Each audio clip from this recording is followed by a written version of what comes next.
Serge Branco, le courage a fallu le mettre dans les difficultés.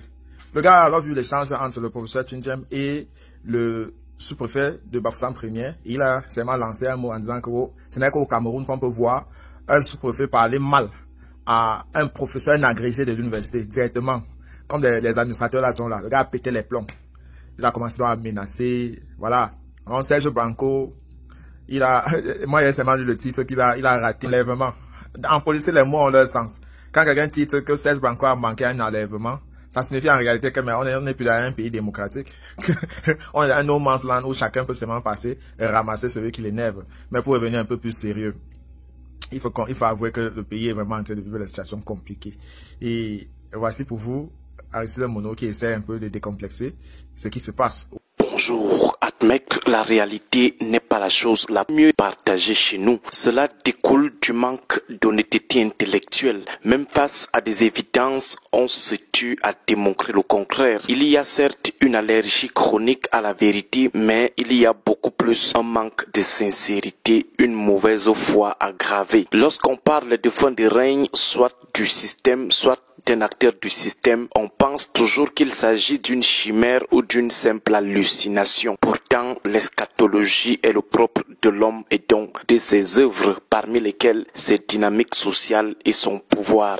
Dit trivialement, tout a une fin, tout est appelé à finir, tout finit par finir. L'espérance de vie du bien ou des hommes de bien peut même faire l'objet d'un doute, mais celle du mal ou des hommes du mal, aucun doute n'est admis, tout finit par finir. Nous espérons que les promoteurs de la douche froide de Maroua vont finalement reconnaître l'incontournabilité de cette triste réalité. S'ils étaient encore à la recherche des preuves palpables et solides, alors nous pensons qu'au lendemain de la désillusion de Maroua, ils en ont désormais assez. Les choses ne sont plus comme avant dans l'extrême nord du Cameroun. Le RDPC ne peut plus contenir ses défaillances internes. Les alliés ne sont plus des bénis oui-oui. Les forces du changement sont désormais plus qu'impériales. Les populations n'entendent plus laisser des opportunistes impopulaires les bouffer dans toutes les sauces. Les rivalités mieux exposées à l'occasion de ce fiasco renseignent suffisamment sur la fin de l'éternel très honorable que plusieurs observateurs soutiennent ces dernières années. Kabayeke Djibril est fini, il n'est plus influent, il n'a plus de pouvoir dans la région, il n'est plus écouté, il n'est plus suivi, il est fini dans la zone. Son entourage ne veut malheureusement pas l'admettre. Ses héritiers et fidèles politiques veulent tenter une bricole pour démontrer le contraire, mais la réalité finit par conforter les hypothèses. L'homme fort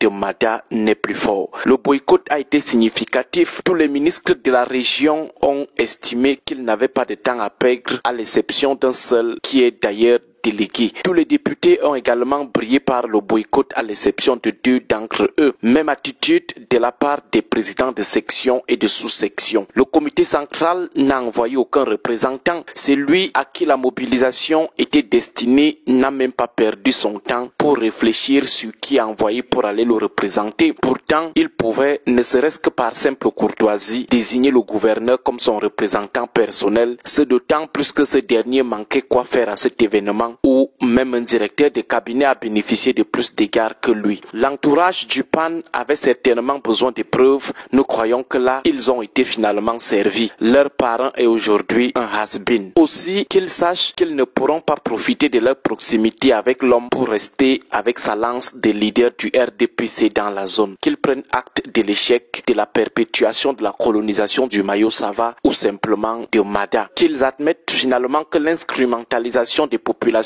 dont on prend le soin de maintenir dans la misère la plus abjecte afin qu'elles demeurent politiquement vulnérables, qu'elles demeurent psychologiquement vulnérables devant des cadeaux insultants et avilissants, qu'ils admettent que cette instrumentalisation est en plein déclin. Bientôt, elle ne relèvera que d'un triste souvenir. Nous ne sommes plus des moutons, nous croyons que le message est désormais plus que clair. Pour ceux qui continuent à jouer les faux autistes, ceux qui avaient pris le malin plaisir de vaincre leur avenir, et ceux de leurs enfants ne sont plus prêts à poursuivre ce commerce contre-productif. Ils ont guéri. Ils sont désormais plus que sages. Cette autre leçon ne se limite pas seulement aux artificiers de la déculottée de Marois. Elle concerne aussi le reste de l'ensemble du bloc. La misérocratie ne passe plus, elle ne passera plus. La domination par l'entremise du maintien du peuple dans la misère, ça ne passe plus, ça ne passera plus. Il n'y a pas mille façons de le dire que ce que nous avons observé ce week-end dans l'extrême nord. Des graisseurs de masse, des éveilleurs de masse occupent davantage le terrain pour tuer l'instrumentalisation. Il y a une nouvelle élite qui est née, elle occupe progressivement le terrain physique et virtuel et sa tâche principale est la transformation des populations en peuple. Du coup, il faut faire recours aux petits enfants de 7 ans et de 9 ans pour badigeonner les murs inclinés et fissurés de l'édifice. 100 000 jeunes, il fallait être un apprenti rêveur ou un débutant dans l'arnaque politique pour y penser. Bonne semaine à vous tous.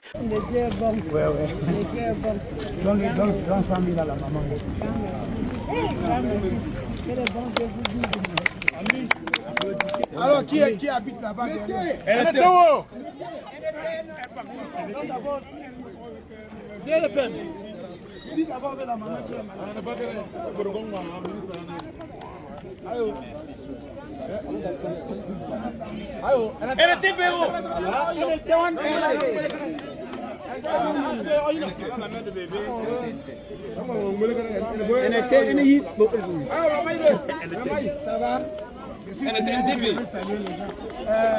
le ministre a tellement de fans. Venez là, venez donner chaque maman à quelque chose. Bon, on parle.